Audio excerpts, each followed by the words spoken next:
Assalamualaikum warahmatullahi wabarakatuh. Shalom, Om Swastiastu, Namo Buddhaya, salam kebajikan dan salam sejahtera bagi kita semua. Yang terhormat kepada Bapak Sugeng Winarna MPD selaku dosen pengampu pada mata kuliah Bahasa Indonesia, serta teman-teman yang saya banggakan yang saat ini mungkin sedang menyaksikan video presentasi dari saya. Sebelum memasuki materi, izinkan saya memperkenalkan diri terlebih dahulu. Perkenalkan, nama saya Kalica. Di sini saya izin menyampaikan materi terkait bahasa Indonesia sebagai penghela ilmu pengetahuan, tantangan, dan peluang dalam penyebaran ilmu di era globalisasi. Diawali dengan latar belakang, bahasa Indonesia merupakan identitas bangsa Indonesia yang berguna sebagai sarana untuk menjalin komunikasi atau hubungan antara dua orang atau lebih, sehingga apa yang disampaikan dapat dipahami oleh masyarakat sekitar. Bahasa dan manusia merupakan dua hal yang tidak bisa terlepas, sebab dengan bahasalah manusia saling berinteraksi dan berkomunikasi yang kemudian mencetuskan ide-ide untuk peradaban. Peran bahasa Indonesia sebagai penghela ilmu pengetahuan semakin penting di era globalisasi saat ini. Di tengah perkembangan teknologi informasi yang pesat, arus pengetahuan mengalir dengan cepat dan lintas batas, memungkinkan berbagai negara untuk saling bertukar informasi dan bekerja sama dalam penelitian dan informasi. Bahasa sebagai alat penyebaran ilmu pengetahuan. Dalam konteks penyebaran ilmu pengetahuan, bahasa berperan penting dalam proses pendidikan dan pembelajaran. Bahasa digunakan sebagai alat pengajaran di lembaga pendidikan, di mana para pendidik ini mentransfer pengetahuan kepada peserta didik melalui bahasa yang mereka pahami. Nah, bahasa juga digunakan dalam literatur ilmiah seperti buku, artikel, jurnal, dokumen penelitian yang menjadi sumber referensi bagi para peneliti dan akademisi. Dengan bahasa Indonesia, ilmu pengetahuan dapat dipelajari oleh seluruh masyarakat Indonesia, dan masyarakat Indonesia tidak lagi sepenuhnya bergantung pada bahasa asing dalam mengikuti perkembangan dan penerapan ilmu pengetahuan teknologi. Bahasa Indonesia sebagai bahasa ilmiah. Penggunaan bahasa Indonesia dalam karya ilmiah juga memiliki manfaat yang signifikan, terutama dalam konteks pendidikan dan literasi ilmiah di Indonesia. Namun, terdapat tantangan dalam pengembangan bahasa Indonesia sebagai bahasa ilmiah. Salah satu tantangan utamanya adalah kurangnya pengakuan terhadap bahasa Indonesia di lingkup akademik internasional. Sebagian besar jurnal ilmiah bereputasi internasional lebih mengutamakan karya ilmiah yang ditulis dalam bahasa Inggris, sehingga karya-karya ilmiah berbahasa Indonesia sulit diakses oleh komunitas ilmiah global. Selanjutnya, dominasi bahasa Inggris dalam dunia akademik. Globalisasi mempengaruhi semua aspek kehidupan, termasuk bahasa.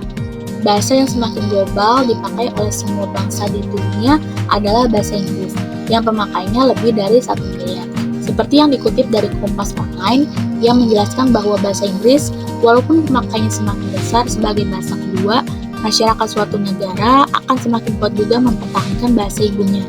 Mengingat saat ini perkembangan ilmu pengetahuan dan teknologi di era global, terutama teknologi informasi, sangat cepat.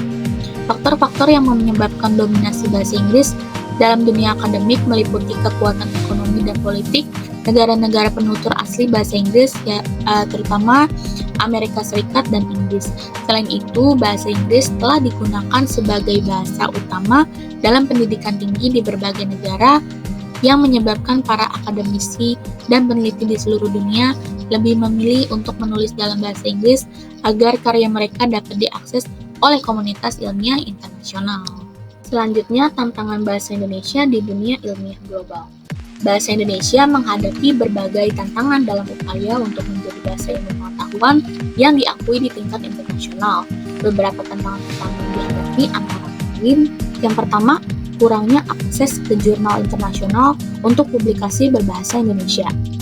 Sebagian besar jurnal internasional lebih memilih artikel yang ditulis dalam bahasa Inggris, sehingga karya-karya ilmiah berbahasa Indonesia jarang diakui di komunitas ilmiah global. Selain itu, banyak jurnal berbahasa Indonesia yang tidak diindeks di database ilmiah internasional seperti Scopus atau Web of Science, sehingga karya ilmiah yang ditulis dalam bahasa Indonesia sulit ditemukan dan diakses oleh peneliti di luar Indonesia.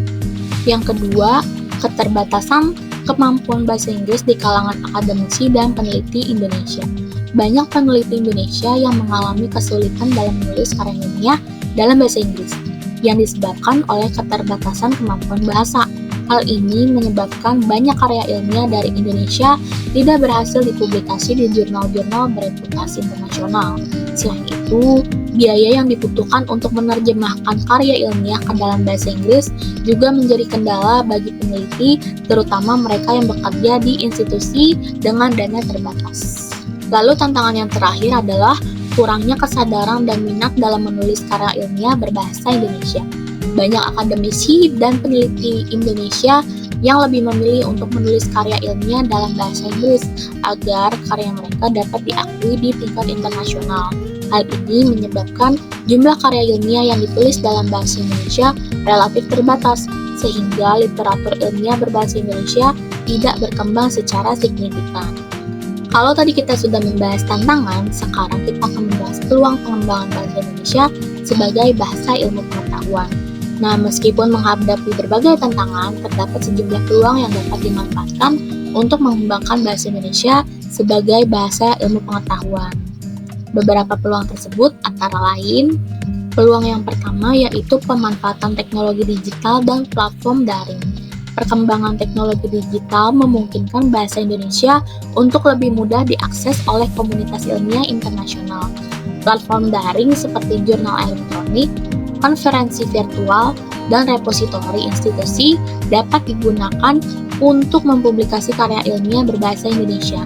Selain itu, teknologi penerjemah berbasis kecerdasan buatan atau AI juga membuka peluang untuk mempermudah penerjemahan karya ilmiah dari bahasa Indonesia ke bahasa Inggris atau bahasa lain. Yang kedua, ada kerjasama internasional di bidang penelitian. Kerjasama antara institusi pendidikan dan penelitian di Indonesia dengan institusi internasional dapat menjadi sarana untuk mempromosikan bahasa Indonesia di kancah internasional. Dalam kerjasama ini, bahasa Indonesia dapat digunakan sebagai bahasa pendamping dalam publikasi bersama, yang memungkinkan karya ilmiah berbahasa Indonesia untuk lebih diakui secara global. Yang terakhir, ada dukungan pemerintah untuk meningkatkan literasi ilmiah dalam bahasa Indonesia. Pemerintah Indonesia memiliki peran kunci dalam mengembangkan bahasa Indonesia sebagai bahasa ilmu pengetahuan. Dukungan dalam bentuk kebijakan seperti program penerjemah karya ilmiah dan insentif bagi para peneliti yang menulis dalam bahasa Indonesia dapat meningkatkan literasi ilmiah di kalangan masyarakat Indonesia. Sekiranya itu saja materi yang dapat saya sampaikan. Terima kasih kepada Bapak Sugeng Winarna MPD serta rekan-rekan sekalian yang sudah menyaksikan video materi presentasi dari saya. Untuk kurang lebihnya mohon maaf. Terima kasih. Wassalamualaikum warahmatullahi wabarakatuh. Sampai jumpa teman-teman.